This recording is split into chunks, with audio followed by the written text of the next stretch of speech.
At a time when Africans are leaving Africa in droves, what inspires Africans in the diaspora to take the plunge and relocate back to Africa?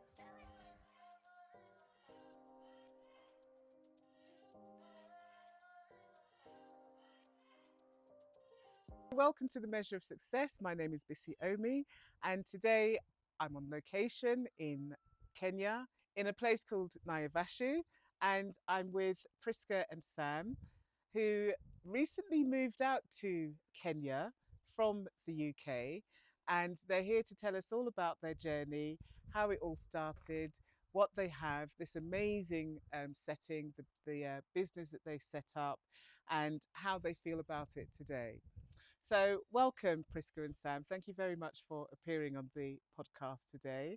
Now, I'm really excited because I've had a chance, I've actually experienced this firsthand live. So, I've spent a night here and we're on location. So, this is your setup basically. So, Prisca, describe this for us. Oh, wow. We because we live here as well. So this is home. Yeah. So even though it's a business setup, but it's also home. So each time when all our guests visit us, we want them to feel at home. And so we do have cottages here.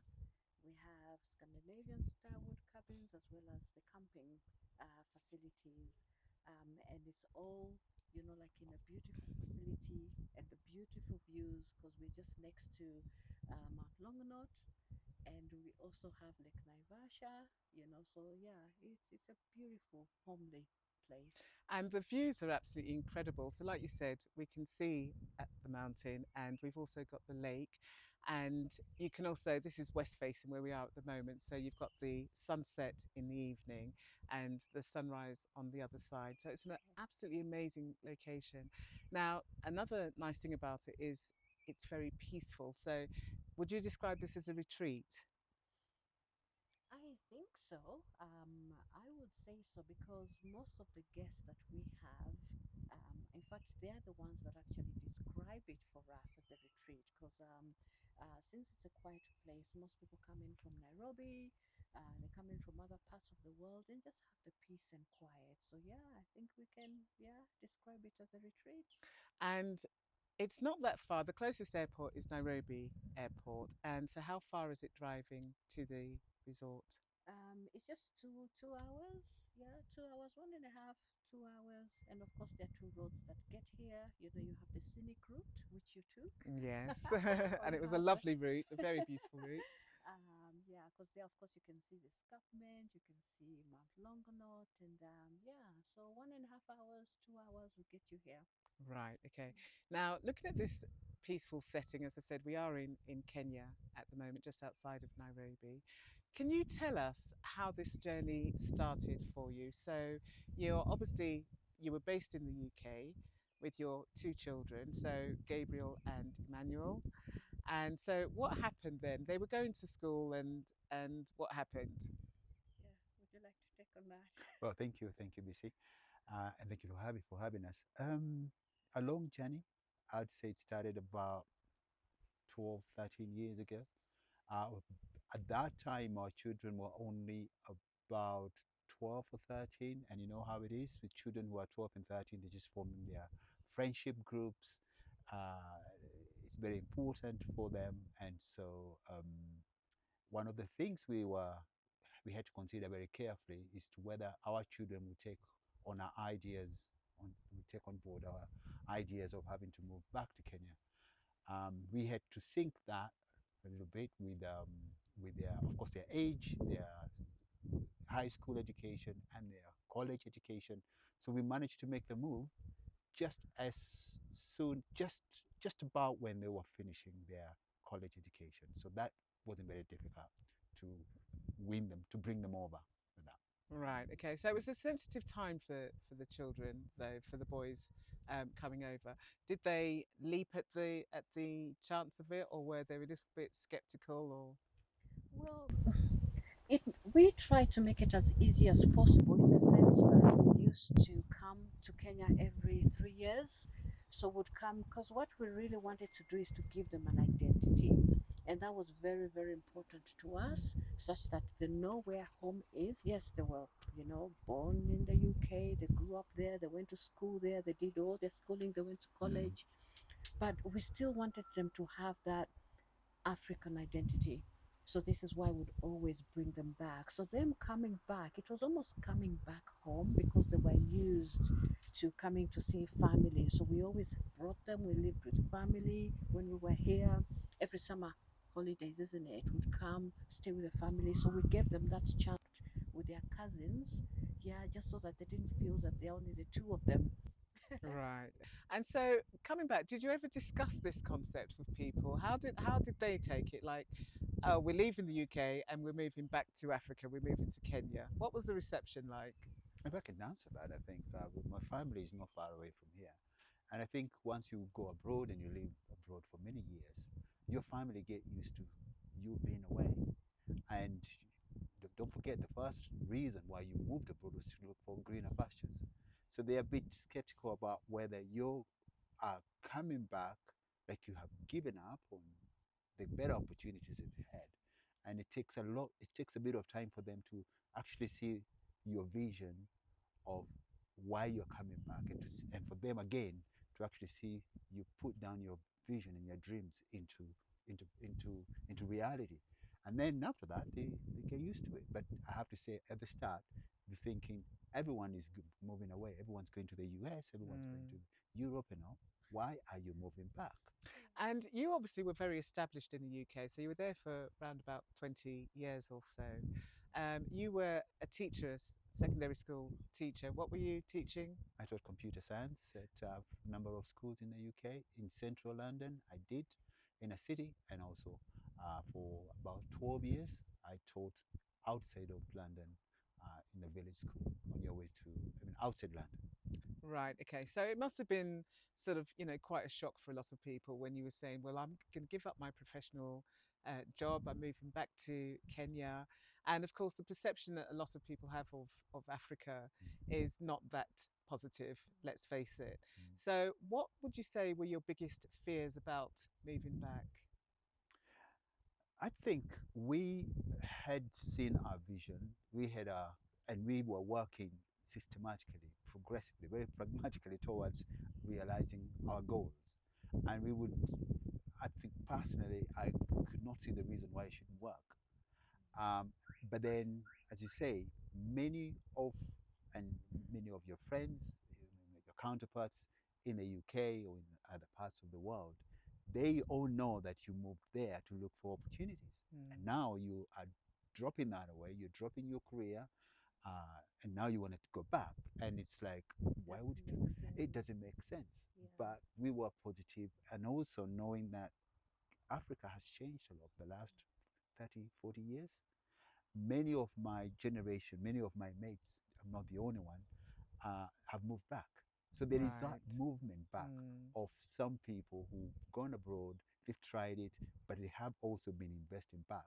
And once you have, you're confident that your level of investment back in the country is stable, you're confident, just that other people may not see what you're Yeah. seeing. At that And particular yeah, time. and like it's planned, isn't it? It's not just like, oh, we're packing our bags and moving. It had to be planned. Like Sam mentioned earlier, we had the children to consider, their friendship groups, the foods they like. And so really, even though yes, they may, come from African parents, but then truly, like they know a different system. Right. So we had to plan it systematically in the sense that, like we could be able to balance the two such that the move was more, it was smooth, isn't it? In fact, they were quite agreeable. It was an exciting time, isn't it, when we were packing away, like getting things together to move. And it was, the whole family just, Mm. yeah, we just came together and thought, you know what, let's give it a go.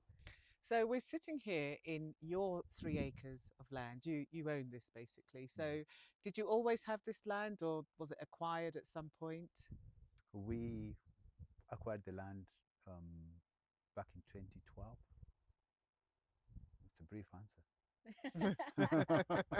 In 2012, yeah. And then Yeah. what was to follow now is, okay, what do you do with the land? What was the land like? I mean, was it this is a landscaped area? Was it like this when you bought it? They you walked around outside the compound. It was just full of whistling thorn acacia. All right, This There tree is here. this tree here. This right, is the whistling thorn acacia, which it's a native plant. It's a native tree. It's very slow growing. It's very hardy. It will survive any drought, and um, we had to get rid of it and just leave some strategic ones because with so much of it around, you can barely walk. There's nowhere to walk. It's full of thorns. right. But because we had to clear so much of it away, we've named the place Arwai, which is the name of the tree in Maasai language. Right. So it has Arwai a Center. meaning. The name It of is, the yeah. place has It a is. meaning, It and has, yeah. we're going to put the name up on the screen Yeah. anyway. So, how did this all come about, though? So, like you said, it's a mixture of cottages. You've got also campsites as well, camping site as well. So, how did this concept actually come together? We used to come, like to Kenya, and some sister, she owns a place not far away from here. And she kept saying to us, a campsite would be good, a campsite would be good. And we are campers, we love Right, camping. All right. over England, we used to camp. We and so we thought, you know what? So the first thing was campsite, isn't it? It wasn't even cottages or cabins. It was mainly camping. And we thought, you know what? If we are camping in someone else's property, so that's what we used to do. When we'd come to Kenya, we'd look for a campsite, and for 6 weeks straight, we would be camping. And we're like, well, why don't we have our own place? Let's not stay with your sister, Sam. Let's not, Mm. let's camp. And so that is just how it grew, slowly, and as guests come, it was like, oh, we could maybe add this or we could add that. So it was something that, like has matured over time. So it's definitely been a work in progress. It wasn't like you had everything set up No. and then you said, right, now we're ready to open to guests. No. I would say say for the first years, we had to think about the real infrastructure. What is needed? You need obviously you need toilets, you need washrooms, and so we put up this structure behind us. This we call it the keskus, which is Finnish for center. We have a Finnish background as Okay. well. It's a center, it's a central building. So we set that up because you're not going to have a campsite without some washroom facilities. Hmm. Okay, that's number one. So then you move and you think, okay, we you sometimes need a house. So we end up with the cottages. Before all of that, you need a way of securing the property. So you need a gatehouses because you need security. So you build the structures at the gate. And then over time, you now think, okay, I need a place of my own because that's business, but I need my own home. Hmm. And I want to separate these two. So we build our house. Right. Once you move in, you think, okay, actually, you know what? I need people to work. And because of the setup, you need people to, some people to stay on site, other people to be coming in. So where do you build them? You want them near you. You create your own little village. So we build our staff quarters at the back. Right. And, as Prisca said, it's something that evolved and it's still evolving, I would say. Yeah, it's growing. Now, one of the things that really impressed me is you didn't have a whole team of builders on site, like, 20 builders building your cottages, your chalets, your own home, Mm. which is also on the site as well. Sam, tell us more about that. How were they built? Who built them? And we've built, I mean, everything here is purpose built.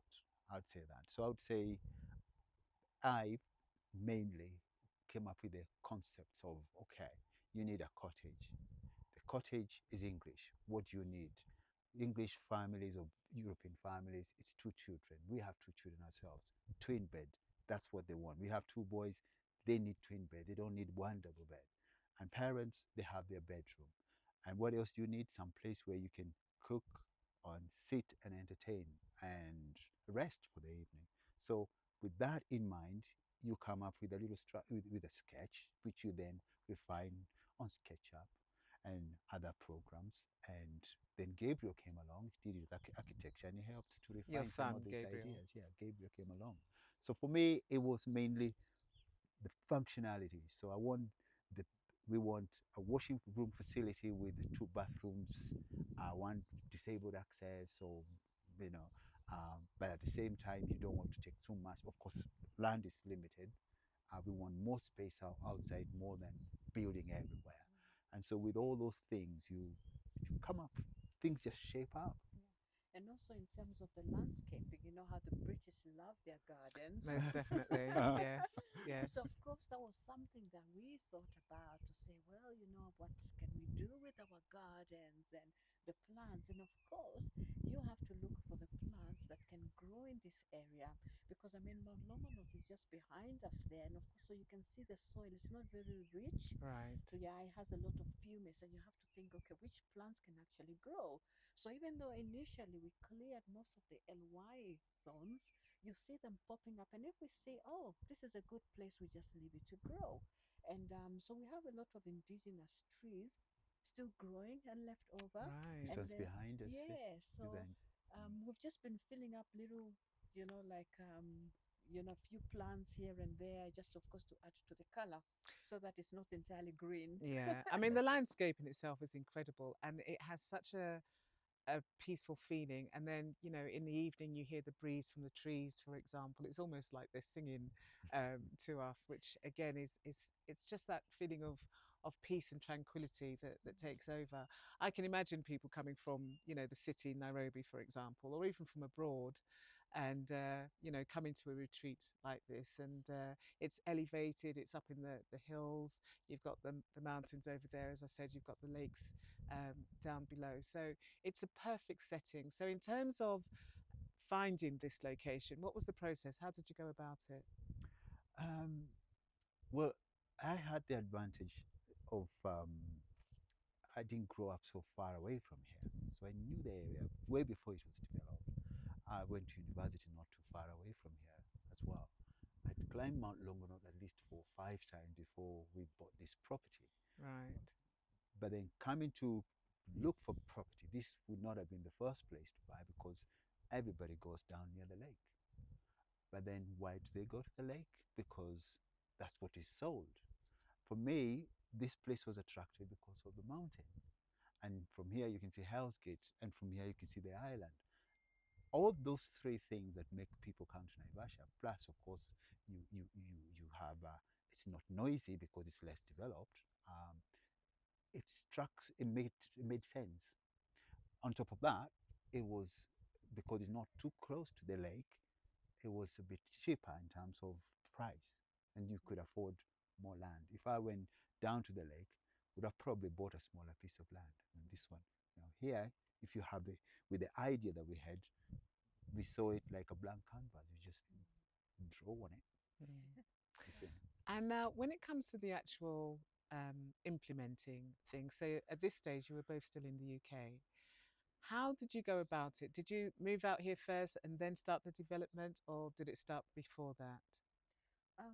What we did after we bought the land, then of course we fenced it off, and then we put somebody who would just look after the property. That's usually the first thing, So you that were we still in the do. UK at this So we're still stage. in the UK, yes. Got two guys. In fact, one of them is still with us. Here he works with us, so he would then, like help us to water.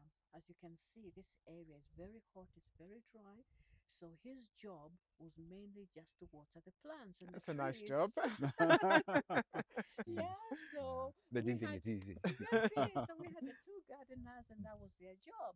So would communicate via WhatsApp with them just to Right, see how is right. everything going. How are the plants? Like doing, and yeah. So by the time we moved back, some trees, of course, many of them had died, but the ones that Even though that survived. was their only job to water the plants. Well, yeah, Yeah. unfortunately so. But the ones that survived, like we managed.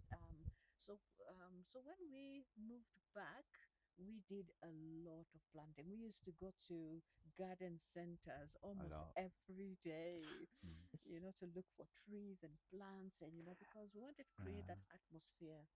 Yeah. Yeah, Like, and like, like give you an example. So this place is dusty. It's very dusty. One of our challenges was, you know what, we have to get rid of the dust. Right. If you plant the grass, it takes a lot of water to water this. This is the Kikuyu grass. It needs lots of water. It takes a lot of time to come up. So we had to look for an alternative ground cover. It was a priority within our first year. How do we cover the ground so we kill off the dust? So this kind of, what do you call them? The succulents. Like the succulents. The Yes. succulents, the ground covers. And the garden carpet That's creepers. right. Yes. We had to learn really quickly from walking around, seeing what was growing well from the garden centers and so on, to see what actually can cover the ground. And I think As we've quickly as been possible. quite successful. I think very With our- successful. so we It don't get literally looks dust. like an English country garden. That's the concept. As soon as I sort of drove up to the place, that was what instantly came to mind, basically. So you've definitely achieved it Oh, thank you. in Yeah. that respect. Mm. Now, just to sort of finish up, what would you say to people who, are in diaspora back in the UK, in America, in Europe, etc., and they're thinking about relocating back to Africa? What would you say? Personally, I would say don't jump and just move. Like you need to have a plan. First of all, come to Africa. I mean, there's so many African countries, that you can choose from, isn't it? And come on holiday, come visit, see what it's like. Come in different seasons, isn't it? Mm. Because I mean, being in England, of course, it rained all the time. So we wanted a Yes. place whereby we can have more sun than, Oh yeah, than that had rain. to be. Yeah, we needed So that. you don't want to go to a place called Nyanyuki, which the English people love, because obviously of the cooler temperatures. I would hate that, because I wanted the sun Yes. and like so, come and visit, see what it's like. Of course, the news, the TVs, they tell us all sorts of things about Africa, but really, it is so different to what you hear and see. So, I think the first thing is to just come and visit, explore. Yeah, whether you're going to do a camping holiday, like we love to do, but just come and explore, and then from there, make a plan. So, in your case, you built this because you were passionate about camping. So, it obviously makes it much easier if you already have a passion for it. It wasn't just like, well, I'm going to pull this concept out of the sky and, run with that. So, is that again a piece of information, sorry, advice that you would give to people? Uh, yeah, I think, well, just to carry on from what Prisca was saying, if you're thinking of moving back, you've got to be thinking, okay, what is it that I want to do? Why am I moving back? Is it because not everyone is in tourism, in hospitality? We are in hospitality, but you may want to move back and do farming. You see, so if you're moving back to do farming or to do business, this business, of course, Africa has lots of opportunities, there's lots of growth opportunities. You really have to know what you're coming to do and do your research properly. Mm. And of course, plan around your family needs. Because again, if you have young ones, you really don't want to destabilize them. If they don't, if you don't, if they don't buy into your idea, you could work so hard and find yourself on your own with your parents, with your kids still in Scandinavia. And now Right. you're thinking, why was I working so hard for this? You want to bring your kids on board. It's like you have life number one when you're a child and you go abroad and then you go to another country. It's exciting. And this time you're choosing to do it. You're not being forced by circumstances. You're choosing to go and relocate to another country. And so you've been here now coming up to 4 years. How would you sum that up? What would you say to sum up? It's wonderful. It really is. It really is. I mean, to wake up and to hear the birds singing, and it's beautiful, isn't it? I think I've been able to wear my shorts most days of the year, which is, I think, really good. You like to show your legs, yes? Oh, yeah, I like that. And I think as well, because we're doing this out of our choice. Monday Blues, No, I no, left Monday Monday Blues 4 years ago. I don't think I read Monday Blues for the last 4 years. Yeah, he actually jumps out of bed. So I can't wait to get up on a Monday morning. That's amazing. That's amazing. Sam and Prisca, it's been really wonderful talking to you. Thank you so much. Hearing your story, your journey, and encouraging people, who maybe haven't even thought about this, letting them know that actually this is possible. Language barriers, most of Africa, I think all over Africa, they either speak English or French or some other sort of European language. So, there's not really a struggle with the language barrier or anything. So basically, marks out of 10. Oh, 10 out of 10. That's high marks. Yeah, That's high marks indeed. Yeah. Do you know what? You know what? There are ups and downs. There are ups and downs. But you know what? You just learn to just appreciate everything. You don't take things for granted. And as long as you have that mindset, you can be anywhere. Yeah. This is Prisca and Sam. I'm Bissy Omi, and this has been The Measure of Success. Thank you.